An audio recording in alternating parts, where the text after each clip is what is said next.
Bonjour, voici les principales nouvelles du 28 juin. En Libye, la Cour pénale internationale a annoncé hier la délivrance d'un mandat d'arrêt pour crime contre l'humanité contre le colonel Mouammar Kadhafi, son fils Saïf al-Islam et le chef des services de renseignement libyens Abdallah al-Senoussi. Par ailleurs, le ministre canadien des Affaires étrangères, nouvellement nommé, a effectué hier une visite secrète à Benghazi afin de rencontrer des représentants des rebelles en lutte contre le régime de Kadhafi. Au Sénégal, plusieurs bâtiments publics, notamment ceux de la Société nationale d'électricité du Sénégal, ont été incendiés lundi soir à Dakar et ses banlieues par des habitants excédés par des coupures d'électricité de plus en plus longues et fréquentes. Au Soudan, le chef de l'État, Omar el-Béchir, qui est sous le coup de 2 mandats d'arrêt de la CPI pour crimes de guerre, génocide et crimes contre l'humanité, est arrivé dans la nuit de lundi à mardi à Pékin.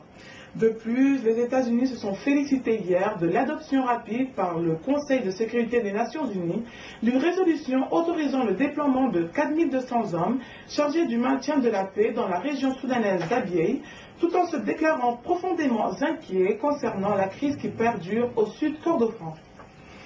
Au Mali, les armées mauritaniennes et maliennes ont poursuivi hier leurs opérations au Mali, 3 jours après un raid de l'armée mauritanienne contre une base d'Al-Qaïda au Maghreb islamique qui a fait 17 morts, 15 djihadistes et 2 soldats mauritaniens.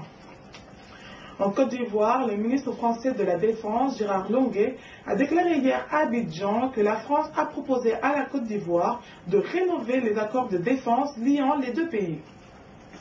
Au Nigeria, au moins 25 personnes ont été tuées dimanche soir et au moins 2 autres lundi dans la même ville de Maïdougouri, dans de nouvelles attaques attribuées aux islamistes de la secte Boko Haram. En RDC, les travaux d'extension de l'usine d'eau de Ngaliema a bénéficié d'une assistance financière du gouvernement japonais à hauteur de 36,33 millions de dollars. C'est tout pour aujourd'hui. Afrique Info vous souhaite une très bonne journée. Rendez-vous demain pour l'actualité en 1 minute.